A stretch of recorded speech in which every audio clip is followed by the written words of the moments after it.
Hi everyone, and welcome to another one of my live videos. Hopefully you're tuning in live. I want to continue on the topic of being an empath. This time, let's talk about how to advocate for yourself as an empath. It was a question that somebody presented in my last video, and I have been putting out a lot of content on tools for empaths. I feel like I'm on a bit of a roll on this subject, so that's why I wanted to keep going, because we've been getting some incredible feedback and people writing in and telling me how helpful it is. We've created an empath toolkit, which is downloadable. So today, let's talk about how to self-advocate. So first of all, it's important for empaths, especially if you have a tendency to be a little bit of a people pleaser or very non-confrontational. It's important to be aware that you will, without thinking, instinctively respond to people when they make an inquiry to you, when they ask you for something, that you will instinctively put their needs before yours. You see, the thing about being an empath is that you are very aware of how other people feel. You are very sensitive to the feelings of other people, more than to your feelings. And so your instinct when someone asks you for something like, hey, will you help me move house on such and such date? I'm going to need you for 2 full days or blah, blah, blah. Instinctively, without thinking, you're like immediately, your mind is with them and what they need. And you'll go, yeah, sure, I'll make myself available. I'll clear my calendar.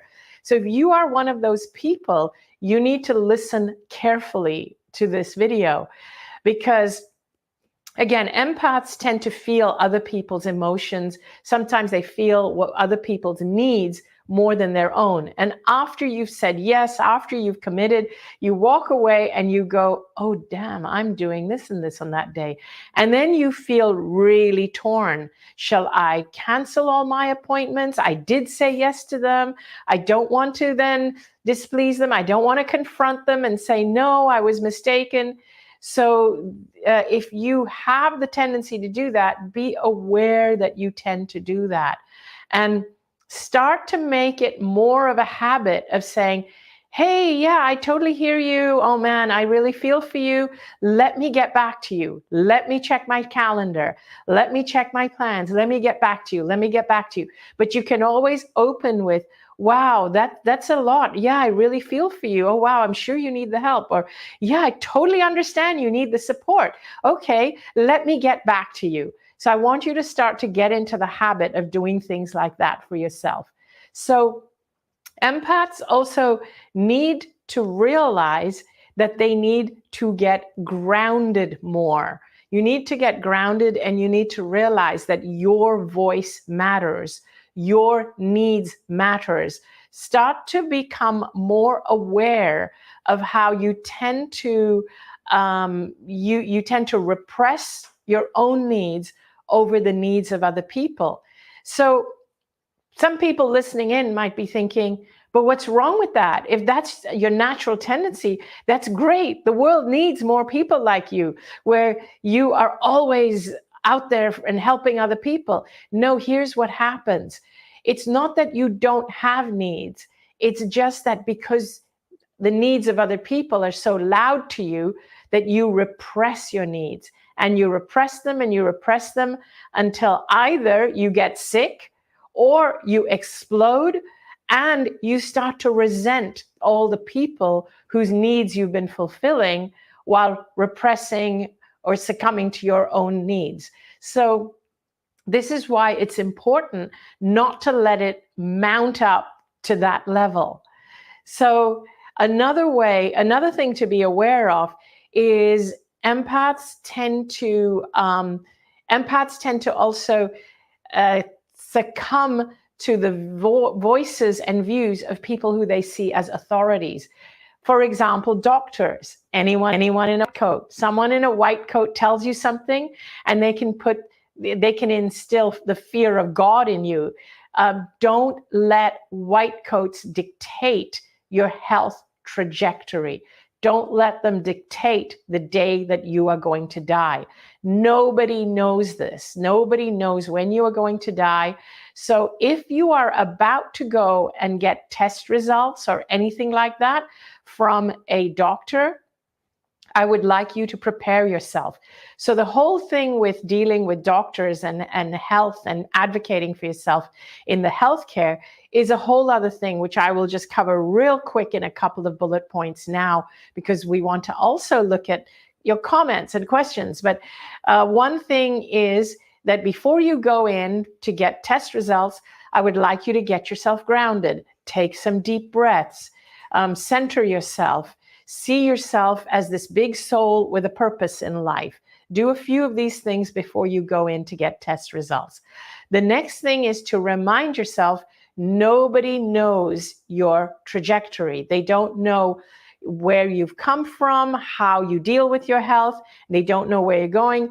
If a doctor gives you a trajectory and tells you that, oh, you only have 3 months to live, or your health is only deteriorating from here, they are going by research and past experiences. They are going by where you're at now and predicting where it can be.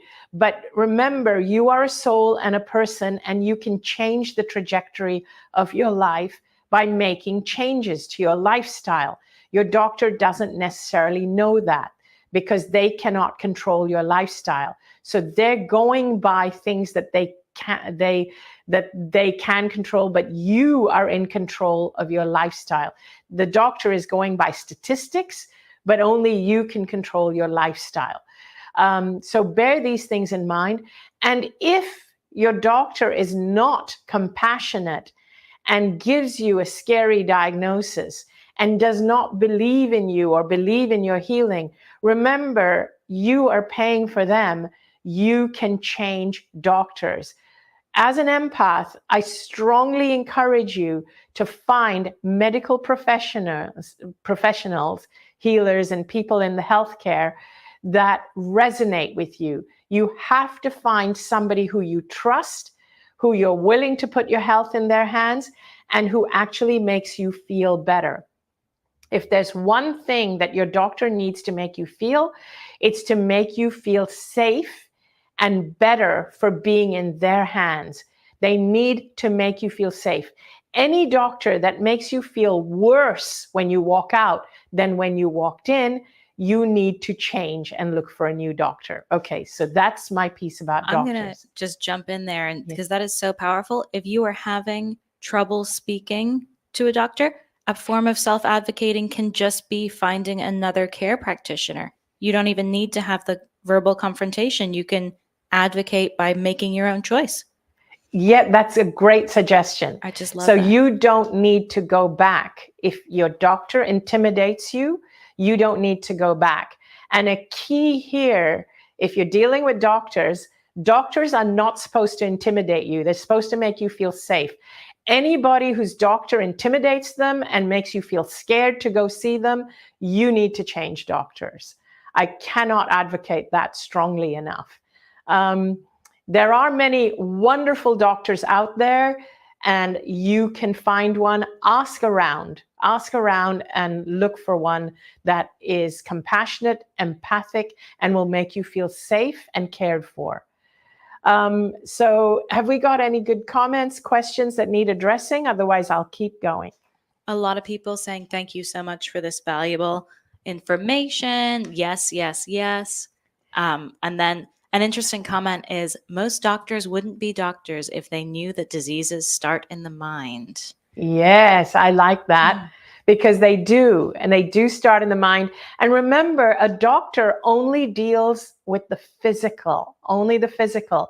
So while you are dealing with your, with anything, with your health issues, be sure to look at what's going on in your mind and your life and your nutrition and all of the things. So many different elements feed into your health regime. So many.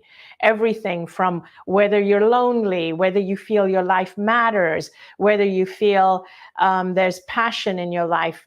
Do you have people who love you? Do you have people you love? And so on. There's so many elements. Are you eating nutrition-dense foods? All of these things come into question.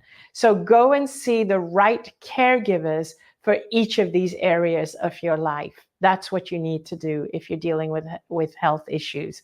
Also, in terms of just advocating for yourself in other areas, don't be afraid to set boundaries. You can set boundaries kindly. When you set boundaries, something where empaths and generally people pleasers mistakenly believe is that setting boundaries is selfish, like saying no to someone is selfish. You mistakenly believe that you are putting yourself, that you're being selfish because you're not being thoughtful to the other person. You are not being selfish. You are just putting yourself at the same level as everyone else when you are able to have boundaries.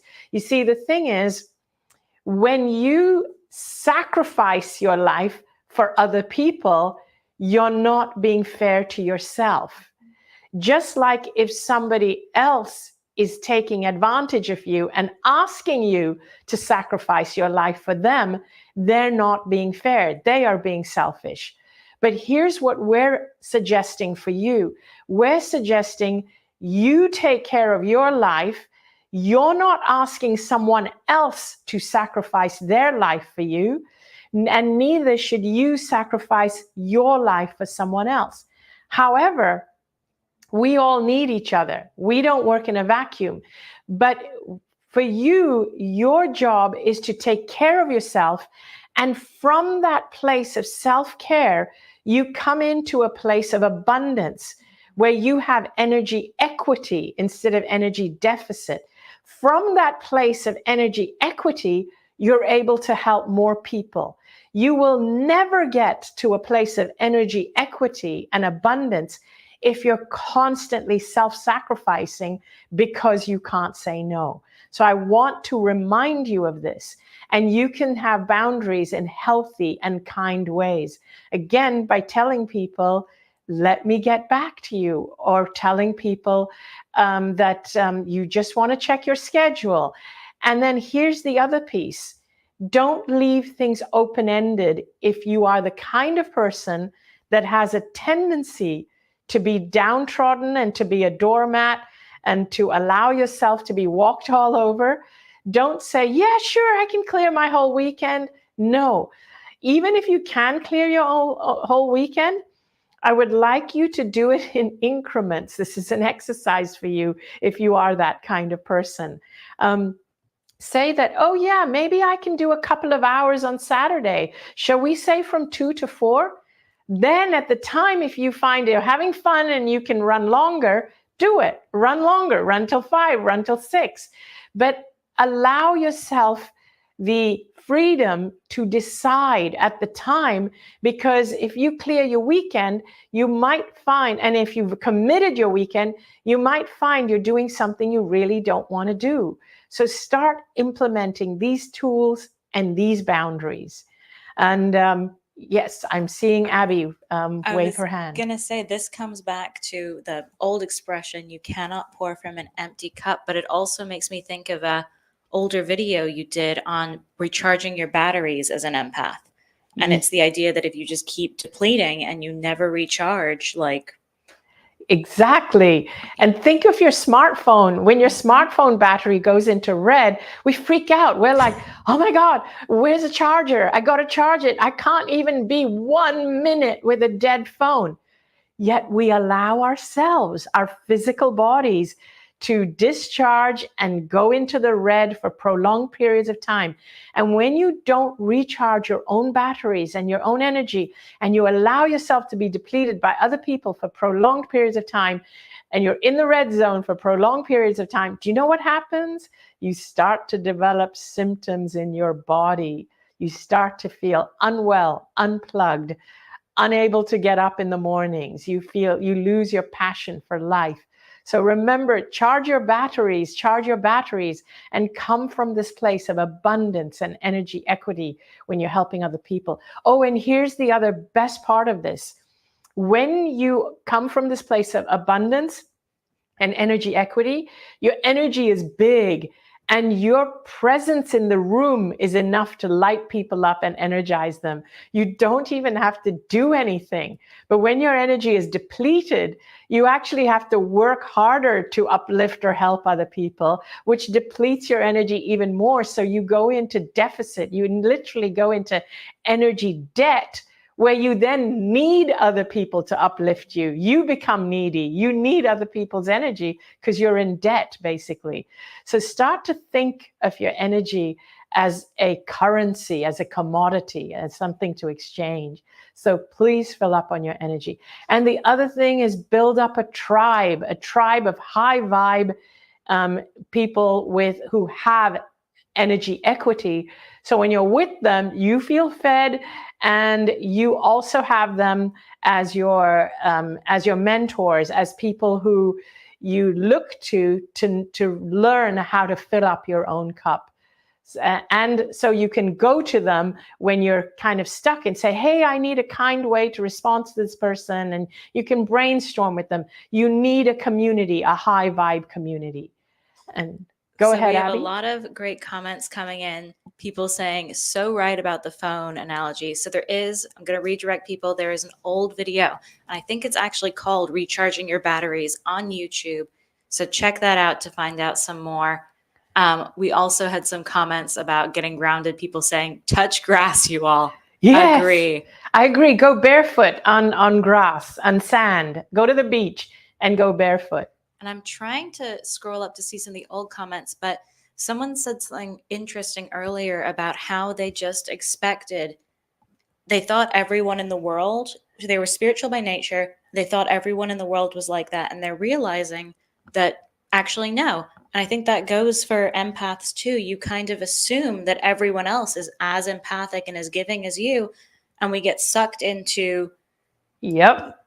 I actually talked about this in your last video, how empaths are low-hanging fruit for narcissists. But exactly. If you haven't seen my last video, please go back and watch that video. In that video, I talk about how if you are this way, we assume everybody's like this, but no, in fact, you can become a target for people like that.